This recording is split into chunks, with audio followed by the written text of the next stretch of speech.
Hello friend, welcome my to channel.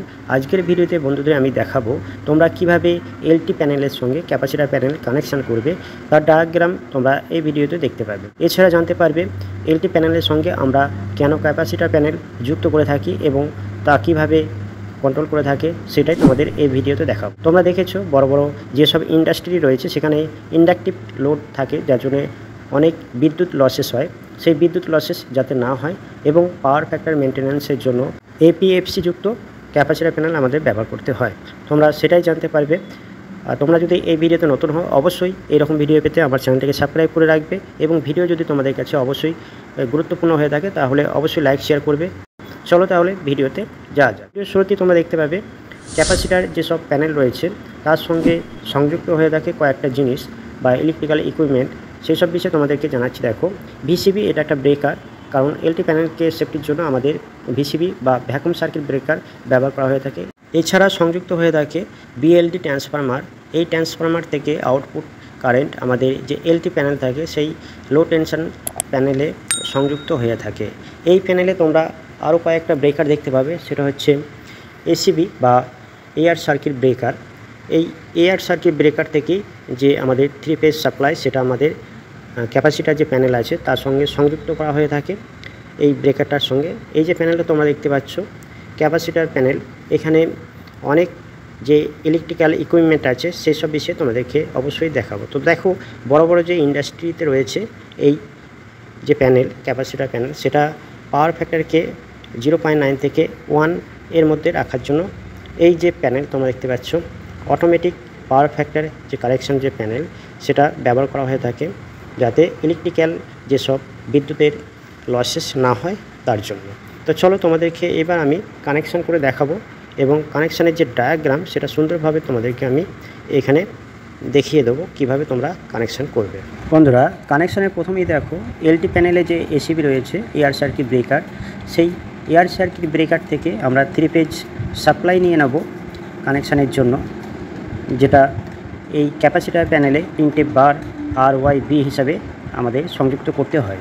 সেই বার থেকে আমাদের যে ইকুইপমেন্ট রয়েছে ইলেকট্রিক্যাল, যেমন এমসিবি রয়েছে, কন্ট্যাক্টর রয়েছে, ক্যাপাসিটার রয়েছে, এই ক্যাপাসিটার পর্যন্ত আমাদের মেন সাপ্লাই কানেক্ট করতে হবে।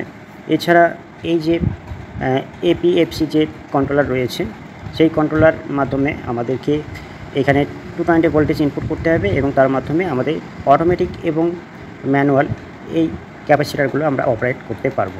তো তোমরা দেখতেই পাচ্ছ এখানে যে ইকুইপমেন্ট রয়েছে, এখানে ক্যাপাসিটার যখন অন হবে তার জন্য ইন্ডিকেট করা হয়েছে, তার জন্য ইন্ডিকেটার এখানে নেওয়া হয়েছে। এছাড়া অটো মোড এবং ম্যানুয়াল মোড করার জন্য আমাদের এখানে সিলেক্টার সুইচ নিয়ে নিতে হয়েছে। তো এবার দেখো কিভাবে কানেকশানটা এখানে করা হয়েছে, তার ডায়াগ্রামটা তোমরা দেখে নেবে। এখানে দেখো এসিবি এয়ার সার্কিট ব্রেকার থেকে 3টে ফেজ এমসিসিবিতে কানেক্ট করা হয়েছে। সেখানে দেখো আর ফেজের মধ্যে দিয়ে আমাদের একটা সিটি কয়েল এখানে যুক্ত করা হয়েছে, যেটা কত অ্যাম্পিয়ার লোড করছে এই আর ফেজে সেটা আমাদের যেটা এপিএফসি কন্ট্রোলার রয়েছে সেখানে শো করবে। তো দেখো এখানে 3টে বার RYB থেকে প্রত্যেকটা যে এমসিবি রয়েছে সেখানে পাওয়ার ইনপুট করা হয়েছে RYB, এবং সেখান থেকে আমাদের যে কন্ট্যাক্টর রয়েছে কন্ট্যাক্টরের সাপ্লাই দেওয়া হয়েছে, কন্ট্যাক্টর আউটপুট থেকে ক্যাপাসিটারে যুক্ত করে দেওয়া হয়েছে। তো এইভাবে মেন সাপ্লাই আমরা ওয়্যারিংটা করেছি। এবার দেখো কন্ট্রোলার যেটা রয়েছে এপিএফসি, সেখানে আমাদের 220 ভোল্টেজ ইনপুট করতে হবে। তার জন্য আমরা একটা এমসিবি নিয়েছিলাম, সেখান থেকে ফেজ আমরা কন্ট্রোলারে কানেক্ট করে দেবো, যেটা এল টার্মিনাল রয়েছে, এবং নিউট্রালটা আমি পরবর্তীকালে তোমাদের কোথা থেকে কানেক্ট করছি সেটা দেখিয়ে দেবো।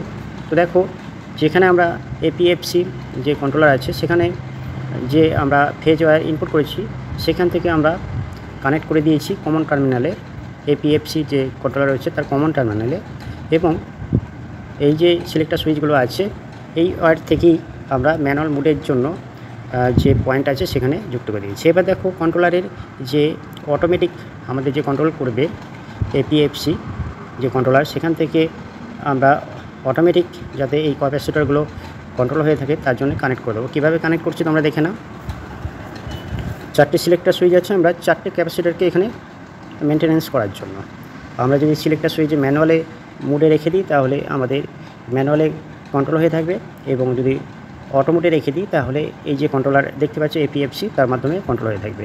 এইবার দেখো কিভাবে আমাদের কন্ট্রোল ওয়্যারিংটা কন্ট্যাক্টরের সঙ্গে সংযুক্ত করা হয়েছে। এখানে দেখতেই পাচ্ছ সিলেক্টরের যে আউটপুট আছে সেখান থেকে ওয়্যার নিয়ে প্রত্যেকটা সিলেক্টর সুইচ থেকে প্রত্যেকটা কন্ট্যাক্টরের যে A1 টার্মিনাল আছে সেখানে সংযুক্ত করে দেওয়া হয়েছে। এখন আমরা যদি মনে করি ম্যানুয়াল মোডে আমাদের এই ক্যাপাসিটর কন্ট্রোল করতে পারবো, তো সিলেক্টর সুইচে যে ম্যানুয়াল মোড আছে সেখানে ম্যানুয়াল করতে হবে এবং অটো করলে অটো মোডে রাখতে হবে। নিউট্রাল কীভাবে কানেক্ট করছি দেখো, এপিএফসি প্যানেলে আমরা নিউট্রাল ইনপুট করেছি এবং এই নিউট্রাল ওয়্যার থেকে কন্ট্যাক্টরের যে A2 টার্মিনাল আছে সেখানে সংযুক্ত করা হয়েছে। এইবার দেখো এখানে সিটি কয়েল আছে, সিটি কয়েল ছাড়াও এখানে আরেকটা বিষয় আমাদেরকে দেখিয়ে দিই, ইন্ডিকেটারে আমাদের নিউট্রাল এখানে ইনপুট করতে হবে, তার জন্য নিউট্রাল আমরা ওয়্যার যুক্ত করে দিয়েছি।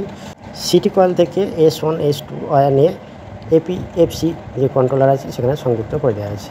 যাই হোক, ভিডিওটা অবশ্যই তোমরা বুঝতে পেরেছো। ভিডিও যদি ভালো লাগে অবশ্যই লাইক শেয়ার করবে। নেক্সট ভিডিওতে অন্য কোনো সাবজেক্ট নিয়ে আবার দেখা হচ্ছে। তোমরা ভালো থেকো, সুস্থ থেকো।